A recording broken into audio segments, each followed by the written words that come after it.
Good morning, afternoon, or evening, whenever and wherever you are. This is Olivia, and thank you again for listening to the Greetings From podcast.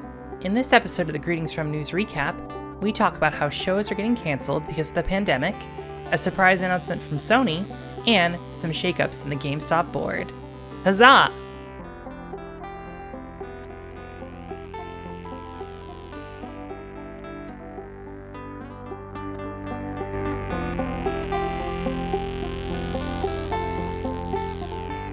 Hello everyone, it is March 15, 2020, and my name is Olivia Quinn, and welcome to the Greetings From News Recap.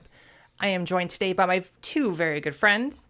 On my right is a woman who refuses to be called Princess Beach, Rebecca Faye.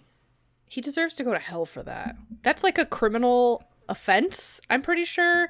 And on this, the day of our recording, the good day of March 10th, the day of our Lord Mario, how dare his name be taken in vain? I love that they just start running afterwards. Oh yeah, I forgot Death Stranding spoilers, I guess. Oops. But oopsie it does not matter. I don't even think you could spoil Death out of Stranding context. because No it makes one knows no what you're talking fucking about. sense at all. Exactly. It really doesn't. But it's probably my favorite moment of that game, just because the rest is trash, and I'm like, just pour the trash on me. Let me feel it. Let it go into my orifices. The Kojima trash. Mario and Princess Beach was the point at which I think it just accepted that it had transcended itself. Mm-hmm. Truly. Just like old times. Let's run on the beach together forever. We're going to talk about Death Stranding in another pod, but man, I just want Higgs. That game should just been all Higgs, like licking people. Yes. Like, just to put that out there right now, that's what I would have liked that game to be. Okay, to my left is the man who is fragile, but not that fragile, Tyler Smith. I'm so fragile. I might die. Does Fragile die? I don't know. We're not doing spoilers, right? So we can't say whether or not Fragile does or does not die. But here I am. You'll just have to play Death Stranding. You'll have to play Death Stranding. Answers. 60 hours in. Who do? So anyway, Dude, it's literally the only character development she gets in that game. It's just like Yeah. she starts saying it, but more like assertively, and that's all she does. Yep. And Yep. the women got done dirty in that game. Yep. For real. The dirtiest, I think. Yeah. Actually almost unforgiving. Although she had my favorite, like her little, the fragile handled with love was like my favorite little signpost. Like emote looking thing. Yeah. I don't know. Her whole like jacket. I don't know. I really like that. Sorry. If I had to pick my favorite know what? logo from Death Stranding, it's Fragiles. Well, we'll pick this up on our Death Stranding fan cast, Death Fanding. Let's go ahead and talk about Perfect. the news. We're going to cover some of the largest stories from January 28th, 2020 to March 10th, 2020. And like a lot of stuff happened. I don't know if all of it was newsworthy, but there are a lot of things here that we got to talk about. So we'll move quickly. The first one is GDC was postponed because of the coronavirus. Yeah. Boo. I'm just kidding. Or It's, yes. yay. It's Yeah, not. I don't- No. Yay for safety. Don't get the coronavirus. Boo for disease. Correct. Yep, it was postponed because of the threat of the novel coronavirus, aka COVID-19. This came after multiple like major vendors pulled out of the show. A lot of indies got screwed over because of, there really isn't any guaranteed refund because the show wasn't canceled, it was postponed. And then to add to that, all of the non-refundable expenses like a flight or a hotel room, all of that stuff's not very good. And then, even though GDC isn't like really a press show, a lot of people are counting on that show to actually show off their game and get a little bit of press for it. Right. It seems like a bad, like it's good. Like I don't want to. I'm not a doctor. I don't know the basics of how not to spread a disease, but I assume that not going to a show is the right way to do it. But it still sucks. I always really enjoy GDC. Do you guys like keep tabs on it? What's your involvement with GDC? I'm definitely a fan of GDC Vault, which is just the VODs that they release sporadically years later or whatever. It's always insightful just as a non-game developer or someone who's not currently in games to just see what goes on behind the scenes and like what are in developers' thoughts, be it indie or actual AAA companies.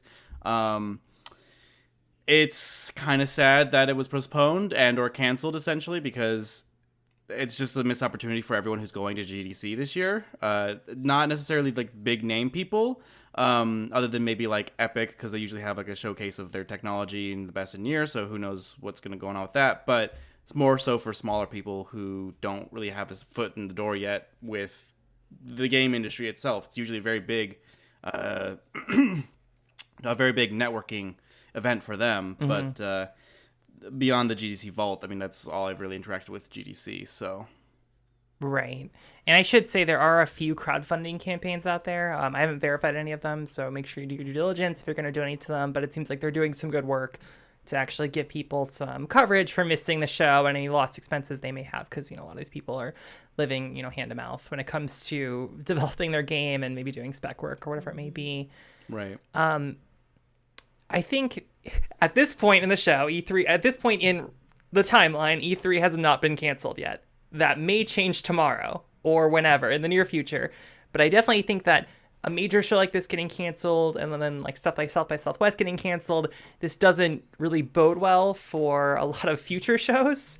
Rebecca, what are your feelings on E3 and if this is actually going to happen? Can it, baby? Just can it. I don't know.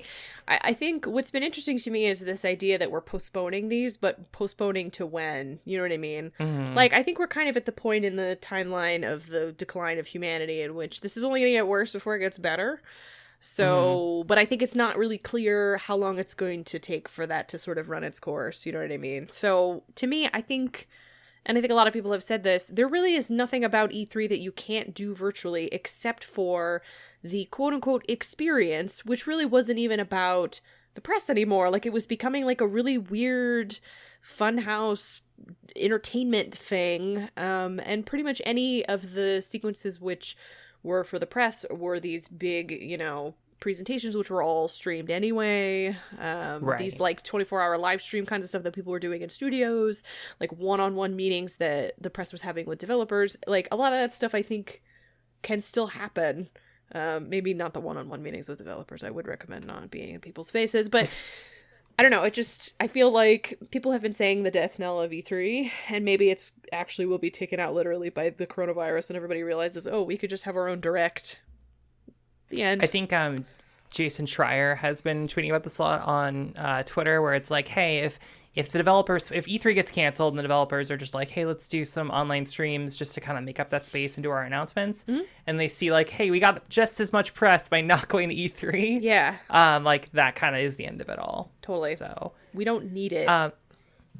I think this is a good time. I'm going to go ahead and jump ahead in our script here, and let's talk about some of the other issues that E3 is having, because in addition to the coronavirus threat, there's been a lot of other bad things that have happened to the show. A lot of like key players pulling out, like Jeff Keighley and I Am 8-Bit, just kind of no longer being involved with the show. We're not producing the day show stuff, which is pretty bad. I think the big one is the I Am 8-Bit, kind of like their cancellation as the creative partners for the show. Which is only happening a few months ahead of time, and it seems like they were some of the key players involved in actually getting their like on the floor experience. Mm-hmm. I don't know. It seems like in my experience, doing a little bit of like setting up booths and signing those contracts and stuff like that for things not related to E3, but just in general, you can't really get out of that stuff super easily. And like the only way you get out of it is if like you're either there's some kind of monetary issue or you have like grave concerns about like the show actually happening or not happening, or like a huge difference in creative direction. Yeah. Which makes this all seem super fucked, especially a few months in the future. Tyler, how much money are you willing to bet that it's gonna happen, that E3 is gonna actually take place? Cancel or take place?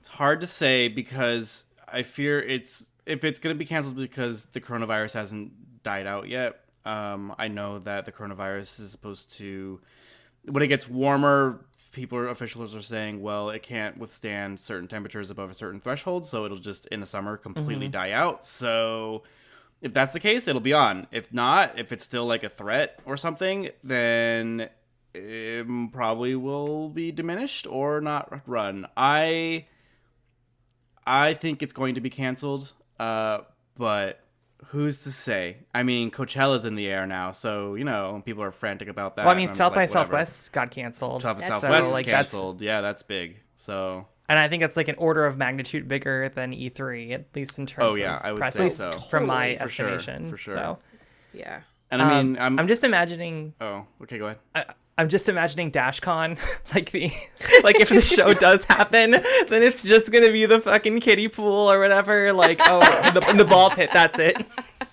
Like someone peed in the E3 ball pit, and it's not gonna happen anymore. That ball pit is infected with coronavirus. 100%. Do not go in the ball pit. Do not go in the ball pit. Don't go anywhere near the ball pit. Rebecca, I'm interested to hear your perspective on this because I feel like Jeff Keighley. If Jeff Keighley can get his face in front of something and be the brand of something, I know. He's gonna do it. And if Jeff Keighley's pulling out, that seems like a really bad thing. What do you think about Jeff Keighley skipping E3 for the first time in 25 years? I was surprised because I feel like, it was not that recent. Well, wait, that sounds wrong. It was not that long ago. There we go. That's English. That he was given the chair of the YouTube show for E3 and was streaming like 24 hours a day for like 4 days straight. You know what I mean? That was a big hunkin' deal. That was a lot of FaceTime for him, a lot of interviews, a lot of showtime. You know what I mean? Right. And I don't want to paint him as like an entirely opportunistic asshole that's only out there for self-gain. However, it does make you wonder what he is replacing it with, you know what I mean? Because there must be something out there that is a better deal for him. Or maybe he just sees the writing on the wall and he sees like, this is going topside, like this is not gonna land, and just get out while you can. Right. And in the story linked in the show notes, it's the Kotaku link. He talks about how the show's direction is like not lining up with his values of what he thinks the show could be. And like, to me, when I look at the commercialization of the Game Awards and like him kind of being a part of that, like I can't imagine it being crass is the wrong word. I'm trying to think of a better word than crass, but that's what I keep coming back to of like, hey, this show is very commercial, and I get that's the reality of producing it, but like what could be so bad that Jeff Keighley was like, fuck this? It's interesting though, because even though the Game Awards is still like a commercial central, he still continues to pitch it as being like 100% for the games. You know what I mean? Like he still believes in that, and that's still his platform. So to me, it sounds to me as if really it's about E3 maybe doesn't have any content. I'm sorry. I hate to say that, but I feel like that's maybe kind of what it comes down to, is there's just, what other direction could it go than just being, there's really no content. It's just an ad. You know what I mean? There are no games. There's nothing. Right. There's nothing to show. And it doesn't help that this is a down year because it's a console year. And obviously, I feel like that should be the biggest shit out there, though. But like Sony and Xbox are like, thing... we're doing our own thing, except for Xbox. Yeah, I guess. Right. But you know what I mean? Like, we've transcended the need for like a one channel means of getting that information to people. Right. That makes sense. I agree with you on that. And I think that it seems, I think that maybe my childhood nostalgia for E3 being this like crazy huge event that's like, and I think you've also had that, Rebecca. I remember you talking a couple years ago. Yes. Or maybe you're still doing this where you take off that week of E3 and kind of experience it. Yes, I've done that like every year for the last decade probably. Conveniently, I was in school for part of that time, so I had the summer off anyway. But like last year, I took a whole week off just so I could sit and watch coverage sun up to sundown for 5 days straight. It was amazing. It was great. I miss that feeling. Yeah. Tyler, do you have fond feelings for E3? I do, of course. I remember, let's see. What was the best E3 year? Probably the last console cycle when it was like the Microsoft Sony Smackdown. Microsoft went first, announced Xbox X, and then it was priced at $5.99 or $4.99, and then Sony came back and it's like, oh, $3.99, and also backwards compatibility or something. I can't remember exactly what it was, and we were just like, oh, Sony won, woo! And like, I don't know, it was great. The drama is amazing. It was the drama of the thing, and like ever since then, I feel like every E3 since has been like trying to drum up that drama, but that's hard to do when, like, I don't know, it's so stupid to think about, but like it's just, you can't do it without like a console war or whatever, and no one was thinking Nintendo was a contender because they didn't put out anything that was great for like the Wii U at the time. So, well, anyway, you lose the bullshit. That's like the best part. You lose Peggle 2, and you lose like I feel like a purple Pikmin, and you lose My Body Is Ready, and like you lose all of that great content. Time travel doodly doodly. Yeah. You lose Ubisoft's bullshit. Like what's going on? What will the I do meme without potential Just is Dance greatly lowered. Panda? No, it's true. Well, like I said, this all seems very fluid. And Rebecca, according to some of the rumors that you've heard, it seems like E3 could not happen as early as tonight or tomorrow. So Yeah. The tweets were from Devolver Digital that just told people to cancel their... What did they say? I'm looking on my iPhone right now. Cancel your E3 flights and hotels, y'all, courtesy of Devolver. Whoops. Hotels Yeah. you can get a refund back, but the tickets you cannot. Here's 1 minute. This is fresh as hell news. Won't be fresh when people listen to it.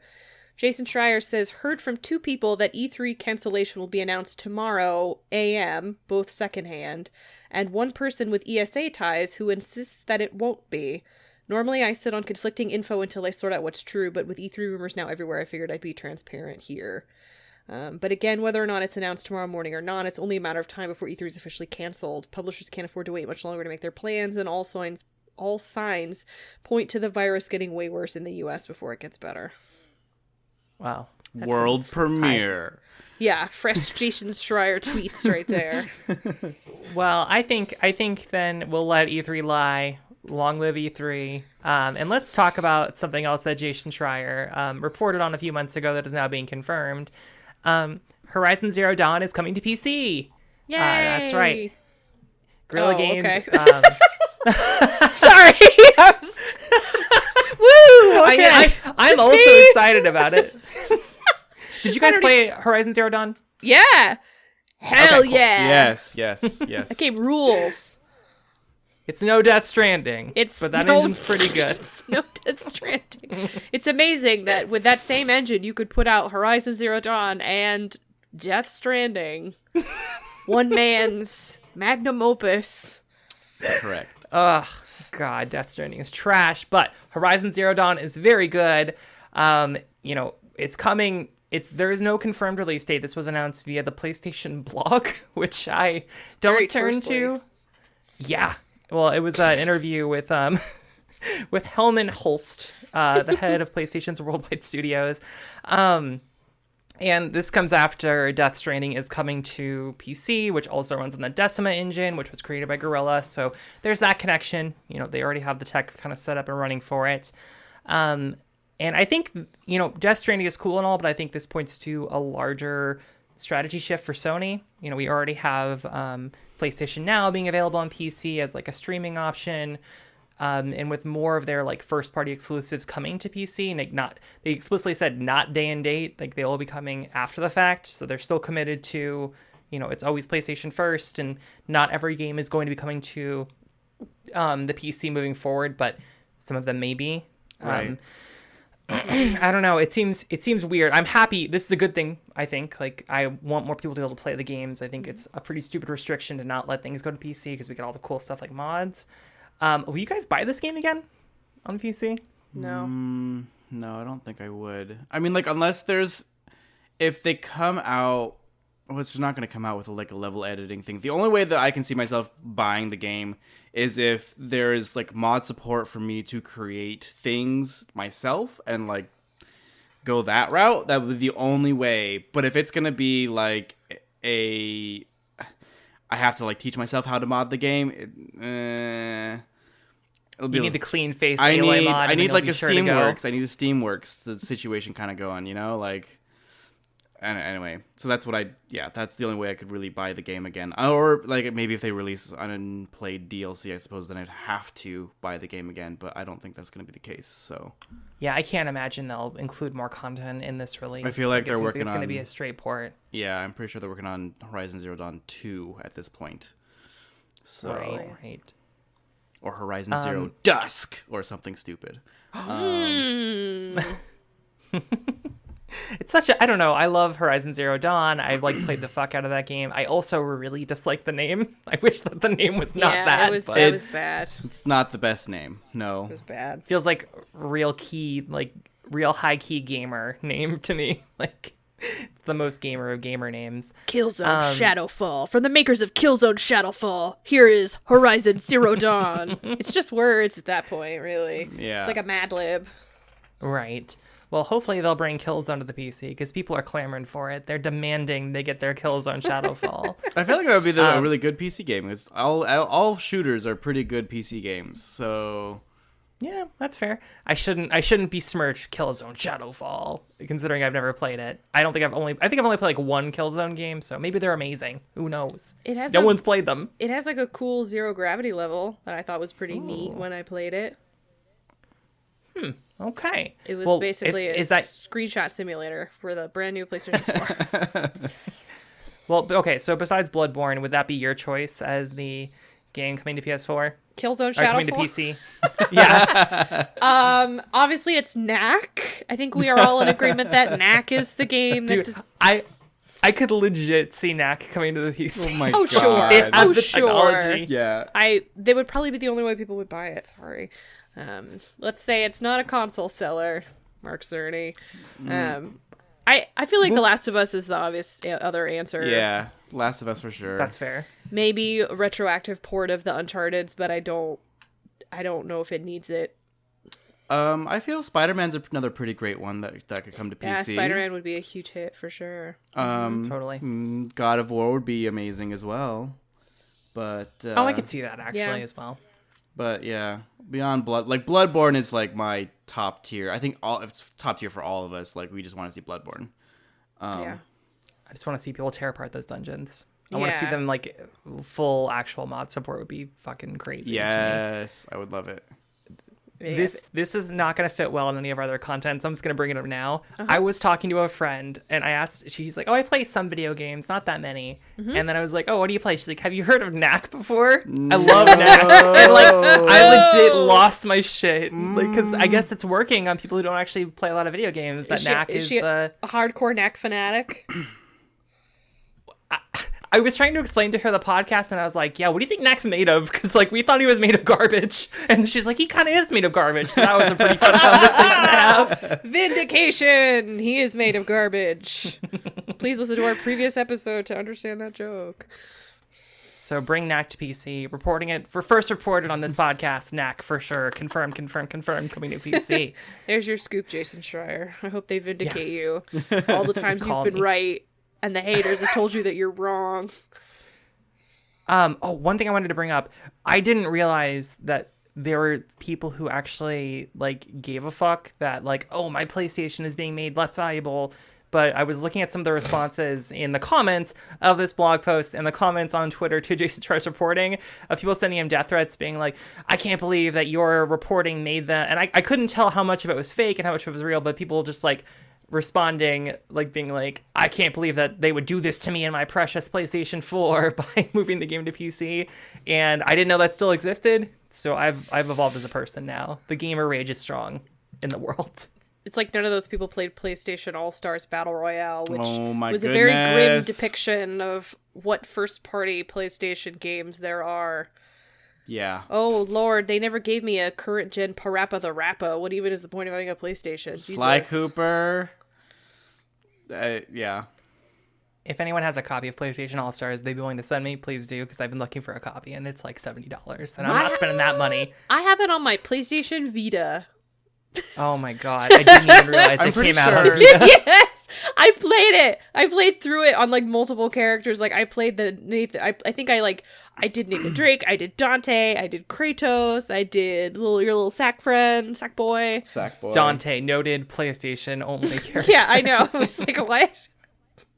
I think I even did Well- the Parappa the Rappa level. Yeah. Oh, yeah. Oof. I played the Well, shit out of that game. I want to see that game in reality. And one thing I remember at the Vita is the Vita had cross-buy, where you'd buy a game for the Vita, and it would come to the PlayStation 4. Guess who else is getting this cross-buy feature? The Xbox Series X and Xbox One. What's up, motherfuckers? That's the best goddamn thing. What is this called when you make a good... It's a good segue. I fucking killed it. And you know what makes good segues good? When you call them out. Yeah.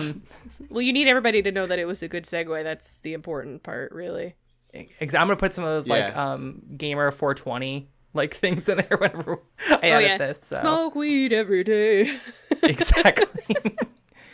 But Microsoft announced that starting with Cyberpunk 2077 and Halo Infinite, that any games that you buy that are first party or select third party games You buy it on Xbox One, and then an upgraded version will be coming to the Xbox Series X. It's called Smart Delivery. It seems really similar to some of the things that they've done with the original Xbox games on Xbox One, where it's like we get an upgrade, a remaster, some new textures, a bigger download file, all that jazz. This just seems like a big win to me, and I wish that all games supported this, including PlayStation 4 games moving forward. I never actually owned a Vita, and I haven't really played any video games. I'm assuming you took advantage of that service, Rebecca? Yeah, I Some of the did. cross-buy stuff? Where I could. I mean, the thing is that it was really only for like very select games. So like I think I had 2 copies of Sound Shapes, which was a very lovely little music game. You know what I mean? And I think like I'm trying to think of some of the other ones that it was for. It was a lot of indie games, we'll say, were cross-buy. Right. But they were not cross-play. Like my save didn't transfer back and forth, I don't believe. Oof. So it was just like, you get 2 copies of this game. Cool. Have fun, pal. Well, I think with the backwards compatibility of the PlayStation 4 and then the cloud saving features of the Xbox One and all that stuff, I'm hoping that, if these features move forward, then we'll be able to it'll be a little bit smoother of a transition. Yeah. Do y'all remember like Black Flag back when the PlayStation 4 launched? Yeah. Because I remember there being a thing where it's like if you bought the previous gen one, you could upgrade it for like $15 or something like that. Yeah. And I thought that was the coolest fucking thing. It'd be better if it was free, but I really liked that feature. And I'm hoping as we move into this new console future, we can emulate that. Tyler, do you have any thoughts on smart delivery?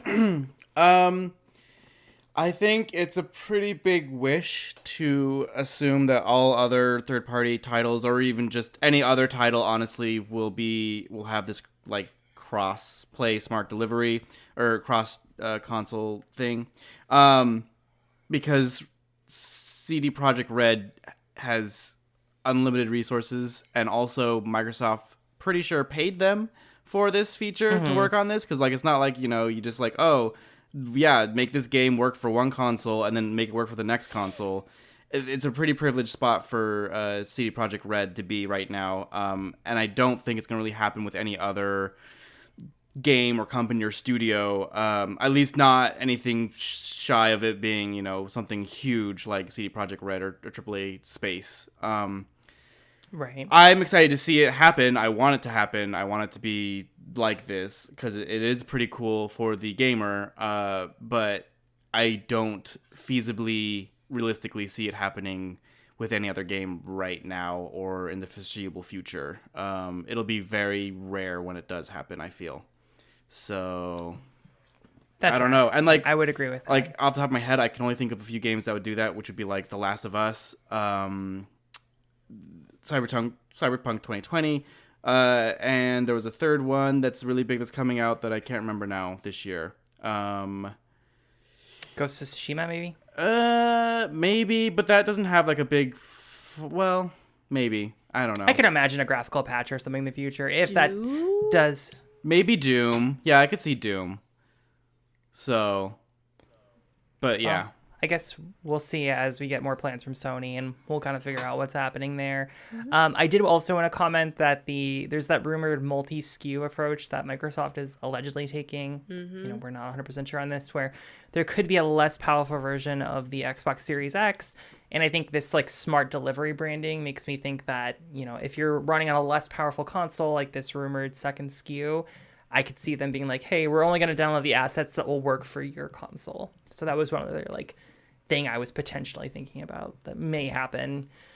I don't know. It seems like a bad idea to split the console base that way. Kind of like how they just took the hard drive out of the 360 sometimes. The developers couldn't rely on that. Yeah. So, Yeah. Well, it's a mess. we'll see. It is like an interesting topic. I feel like in the wake of all the stuff going on with the NVIDIA GeForce Now, and like the concept of like, do you own your games, and where do you get to play the games that you own, and like what does it mean to own a game, and you know what I mean? I know it's different because that's a streaming thing specifically, but like I remember when this came out, I think it was Patrick Klepek was writing about, the idea of like, why shouldn't this be the standard? Like, why were we led to believe that you always had to pay to get an upgrade of a game you already own? You know what I mean? So I'm interested to see if that changes the narrative at all. Well, and I think about some of the stuff that they're doing on Steam, like for these upgraded versions. Like I was thinking about owning, like I owned like Metro 2033 and the other one that came at Metro X, not Exodus, the one before that. And then they did that remastered version. They're like, hey, everyone who owns the original version of those games will just get the free upgraded patch. Same thing for BioShock, like the remastered versions of that game. Right. And like, I think that's a super consumer positive thing. And also on the PC, it's like you can mod those games to shit. Eventually, like generally the community will step up and give you higher res patches and things like that. But I feel like it would be nice to get that future on consoles as well. Yep. Speaking of messes and bad decisions, apparently Reggie Fils-Aimé joined the GameStop board of directors. I wrote here, Reggie's body is ready to accept trade-ins for a quarter of their street value as a member of the board of GameStop. I didn't think this is where he would go post Nintendo. I think it's important to note that if you're on a board, you're not like directly involved in day-to-day operations. Generally, that can be different depending on what your post is. You're kind of only, helping high-level executives, specifically the CEO, kind of set the tone of the company and the direction and what's happening. GameStop seems like it's having some major issues, major store closings. One of the quotes I grabbed from... Right. One of the quotes I grabbed from the VentureBeat article in the show notes was, GameStop stock traded as high as $56 at the start of the current generation of consoles. It closed at $3.70 on the New York Stock Exchange today. And that was just, a couple weeks ago. Yep. Which ain't great. How have you guys been in a GameStop recently? I have. I have not. What was your experience like at that GameStop, Rebecca? It's like a toy store. There's really not games in the store anymore. It's very weird. It's the Funko Pop paradise though. You want a Funko Pop? We got them, and they're almost always on sale too. So it's weird. It's odd.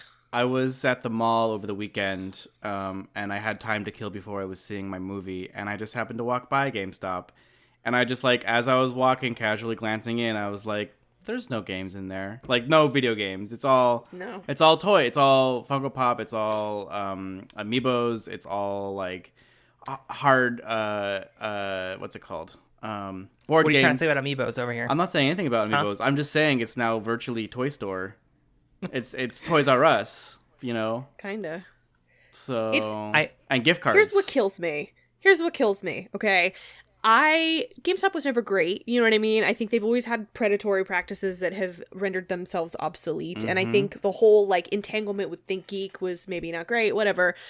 But the thing is that I remember when they were fun and they were good, and you would go in there and you would get to look at all kinds of games. And then they also were doing a lot of celebratory-ness around game. You know what I mean? Mm-hmm. They used to have release parties and stuff. And so I remember going to a release party during part of the very early decline of GameStop, which was probably in 2012, maybe. Mm-hmm. And it was a release party for BioShock Infinite. And it was basically 30 people standing in a line wait to purchase a game. It was weird. You know what I mean? And they build it as this thing, and it was not that. But it does kind of make me think of they want to pivot to this idea of being esports, come in, play, watch games, that kind of a thing. But I feel like it misses the point of building a community around games and making it a place for people to come together and talk about games and have fun about games and, party and stuff like that. They could be doing so much more to be celebratory. Mm-hmm. And I think that doesn't matter. You could go in and buy a digital copy, whatever, come to the party anyway. We're still going to do a launch thing for this. I don't know. I feel like there was a really blissful little window where I think it felt like a fun neighborhood video game store to go to, and then very quickly was not that anymore. But it could be, but you playing. Right. I think what happened was the spaghetti fell out of the pocket, and then it was just it's all downhill from there. He's weak, arms are heavy. Yeah. There's spaghetti on his sweater already. Okay. I don't think I've ever shared this story with you two, but in high school, I was probably a senior. It was around 2008 or so. Mm-hmm. I remember when the Xbox 360 had come out, and I bought I was one of the early adopters of that. Mm-hmm. And then Grand Theft Auto 4 was coming out, and I was yo, I have a friend who's very into Grand Theft Auto, and he was let's go camp out. and we'll bring a TV with us, and we'll bring an Xbox with us, and we'll Oh, play wow. Call of Duty Modern Warfare 4 Hell yeah. in the back of the truck that we have Hell pulled yeah. up to this GameStop. And we sat there probably for like 7 hours. And the GameStop people were very nice. And they were like, hey, we'll let you plug this into the ceiling if you want. Wow. And it was like a pretty good feeling. That's Like, awesome. yeah, we sat there for a long time. Like, we were the first people there. We sat there for an entire day. And I agree with you, Rebecca, that it would be nice for them to enable more of those things. Like, you know, I'm happy that there are local game stores in my area that I can go to, that I trust, that are nice. And I know that business is like razor sharp in terms of the margins that they have to meet. Yeah. But GameStop did itself dirty already. Like, it just, I will never forget selling my copy of Final Fantasy X for $3 and then walking away just extremely sad that I sold this game that I loved. So I still have that bitterness within me. It's okay. Last question I was thinking about, if you were going to be the person, they're like, hey, you're going to save GameStop, what would you tell them to do? Tyler. Oh no, not me first. Oh no. I feel like what they have to do is they have to somehow fix their trade-in program because it's shit. Like, I don't know what they could even do. 'Cause right now, basically what it is you would trade something in, and let's say it's $50, they'll give you 15 for it, and you're like, okay, thanks. Like, so I don't know. I never liked their trade-in system. I really never did. I didn't like it. I found a subreddit over the weekend of these people who specifically find deals on GameStop, and then they're basically defrauding the system. But Of they're course. like, hey, I'm going to go to Best Buy and buy 100 copies of this game at below the value that I can trade it in for, and then trade it to Wow. GameStop. And there's like a whole subculture. Like, this guy was buying special edition like Fallout 76 like Xbox Ones, and then taking them and selling the GameStop, and he was getting like $50 on every transaction. And like he hit up every GameStop in town. I don't think he's allowed to sell games anymore, but I thought that was kind of amazing and ingenious, and most likely illegal. Is it illegal? No, it's a little frowned upon though, but you know, it's all good. Yeah. Rebecca, how would you save GameStop? I feel like it just goes back to the idea of community building, which is basically like GameStop has to do something for players that they can't get somewhere else. You know what I mean? Right. So I think the idea of them being like a game store almost has to be secondary in a weird way, because like I could go to Target and get a game. I could go to Best Buy and get a game. I could go to Amazon and get a game. But, you know, what is the thing that like Amazon and Target and Best Buy cannot do for me? And that's like make something experiential, you know what I mean? Which sounds very gross and marketing and I hate to say it like that. We need more activations. Yeah, we need more activations, but it's like, but really that is kind of the thing. Like, you have to give people a reason to come in that is somehow better than a reason they could get going someplace else, you know what I mean? And I think going back to that feeling of being like, we are for the players, like that's what this place is. Like, look at all this cool shit we have. You know, this is a place to come in and talk to other people about video games. This is a place to browse games. This is a place to celebrate games. That place right now doesn't exist. People do that online on their own because you can't really find that anywhere else. Or they do it, you know, with their friends or whatever. But, like, allow people to back trucks into the back of GameStop and play Modern Warfare 3. I don't know. You know what I mean? Like, just saying. Yeah. I just feel like that is something that we don't have right now. And is something that they could be doing. But they plan. Totally. True. I would switch to Smash tournaments 110%. Like, if Nintendo ain't going to support the community, we're going to become a Smash-focused store. That's all we're going to do. That and Amiibos. Bring back LAN parties. Let's go. Yeah, we're a LAN party only. Although, dude, I went to a Microsoft store recently, and it's like all LAN parties there. And I was just like, what the fuck? Like, wow. I didn't expect it. Yeah, it's like, cool. like, oh, we have a League of Legends thing. So I'm like, maybe Microsoft will step up and their little store will become the LAN party central. Yeah. And I think those are all the news stories that we had to cover today. Thank you both for recording. This has been the Greetings from News Recap. You can find us wherever podcasts are hosted, such as Apple Podcasts, Google Podcasts, Spotify, and more.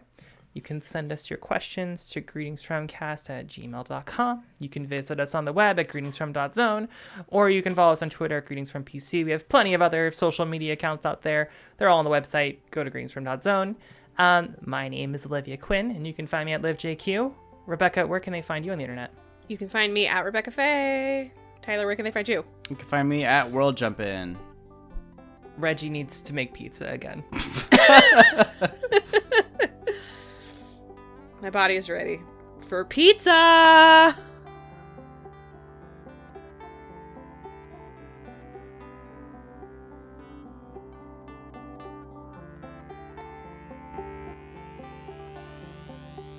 Thanks for listening to Greetings From. Our intro and outro music is an edited version of Deep Fried Space Food by Substitute Sandwiches. You can find a link to the song in the podcast description. You can listen to more episodes at greetingsfrom.zone. We are also on Twitter and Twitch at greetingsfrompc and on Facebook at greetingsfromcast. Please leave us a review with your thoughts on iTunes or Google Play. It really helps us. See ya, Space Cowboy.